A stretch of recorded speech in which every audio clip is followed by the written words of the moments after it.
Shalom Aleichem, Rabbi Kovacs here in Mishnah Yomi for Yom Kippur is in chapter 5, Bava Metzia, Mishnah Tet. Lo Yomar Adam L'Chaveiro. You can't tell your friend, Halveini Kor Chitim, lend me an amount of wheat, V'ani Aten Lech L'Gurin. I'm going to give you at the threshing floor, months later when I have more wheat. Aval, but Omerlo, you can borrow from your friend in this situation. Halveini ad sheyavubni.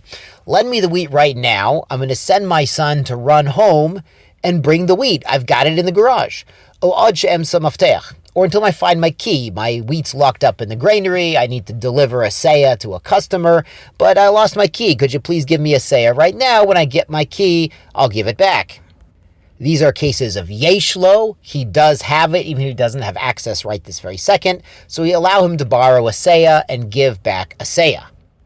The Hillel Oser. Hillel is machmer. He says seah b'seah is always forbidden out of the concern for price fluctuations, even if it could be paid back right away. Hillel adds, Lo tov isha kikar l'chaverta. A woman shouldn't even lend a loaf of bread to her friend or neighbor ajatase damim until she assesses the value of the loaf and makes it, a set price loan. Shema yukir achitim. Maybe wheat will become much more expensive by next week when she's giving back a loaf.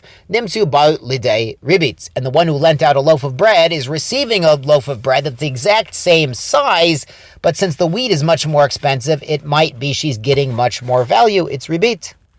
Now, the halacha and the custom is not like Hillel, though I've heard many great people say, you shouldn't lend out a dozen eggs or a cup of flour. If it's your neighbor, if it's your friend, just give it. Give it wholeheartedly and don't worry about getting it back. That's the way. It's better to act in that way. And then you satisfy Hillel also because you've given a gift. On to Mishnah Yud, Omer Adam L'Chaveiro, you can tell your buddy, Nokesh imiv Nokesh imach. Let's do some weeding in my garden today, and tomorrow I will help you weed your garden, or Ador imiv Ador imach. Let's do some hoeing or digging with me today, and then I'll do tomorrow by you, same thing. Lo yomar lo Nokesh imiv Ador imach. But you can't tell him, listen, we'll do weeding in my field, and then we'll do hoeing in your field. Ador imi, or do hoeing in my field, and Nokesh imach, and I'll do weeding by you.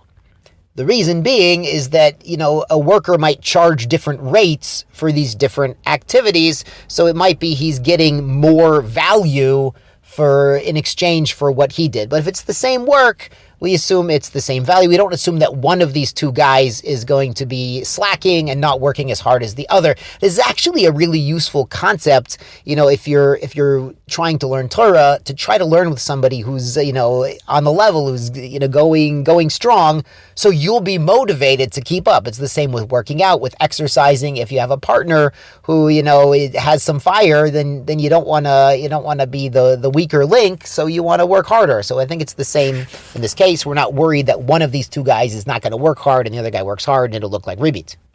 The Mishnah adds, Kol yimei grid echad. All the days of the dry season when the earth is hard, that's considered one. Kol yimei revi echad. And all the days of the rainy season are one. So basically, if it's still the dry season, even if it's a month later, the weeding and the hoeing doesn't have to be exactly tomorrow or next week. It could be a month later as long as the season's the same, the earth is the same hardness, and the work is the same difficulty.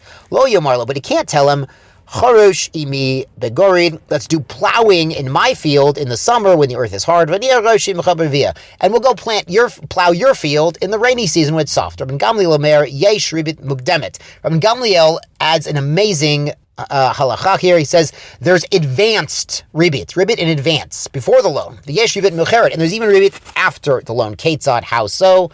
Not on Einav Lilvot Hamenu. The would-be borrower wants to borrow money from Reuven. He sends Reuven a gift. Omer Bishvil Shaltoveni. I'm sending you a gift because I know you've got some extra money and I'm looking for a loan. Zohi ribit mukdemet. This is ribit even before the loan takes place. And Lova Hamenu, if he already borrowed and paid back, Vehechzirlo, he paid him back, and Ma'otav on the money, and he sends him a gift basket. And he says, the note in the basket, Bishvil Motecha Shayu Batailit Etzli. This gift is because your money, which was with me. Zohi ribit mecheret. This is ribit after the loan is already paid. The loan was 1,000, he paid 1,000, but with the gift basket and the note is basically what we call schar hamtanat ma'ot. The lender is getting a profit for having his money waiting with someone else. That's literally what the note says. Rabbi Shimon Omer yesh ribit devarim. Rabbi Shimon says there's even ribit in words. Lo yomar lo, the lender can't tell the borrower can't tell the lender. Da, you should know this hot stock tip. Kiva ish ploni makam ploni. The guy you want to make a business deal with, he's coming from a certain place, you can meet him there and make a big profit. Now in the Gemara, they explain if he was going to tell him anyway, without the loan, it would still be allowed. If he was going to be friendly, if the borrower was friendly with the lender already, and they were on good terms, then suddenly becoming friendly is not a problem. It's not a gift basket.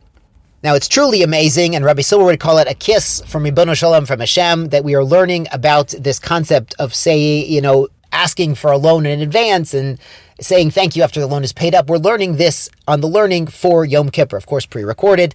There's a mashal, and you can use this mashal for Rosh Hashanah, for Yom Kippur, for the other Chagim. And the mashal is like this. On Rosh Hashanah, we go into the bank and we ask for a loan. Our lives are on loan. They don't belong to us. They belong to Hashem, who created us. We go in, we ask for a loan, and the banker is an astute businessman. He says, listen, last year you came in for a loan also, and I see in these records, you've come in for a loan every single year of your life, and we've been giving you all these loans. What did you do with it? And so right now, they certainly made tshuva, Yom Kippur, it's the time to make the accounting and explain to the bank, well, what did we do with all the assets, with all the life that Hashem loaned us?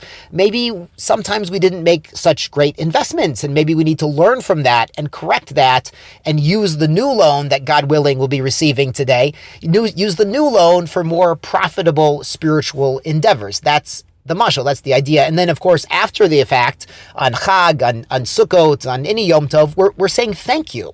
Saying thank you, Hashem, you've lent me, you've given me more life. You've given me more life. It's time to say thank you. Because these concepts of, these human concepts of trying to bribe the guy in advance or send a gift basket after, that doesn't apply to Hashem, because really Hashem wants to loan us the life. We say in the davening, we say im ke avadim, im ke banim, we say that the Jewish people to Hashem, we can be like servants, we can be like sons, and we can be like both.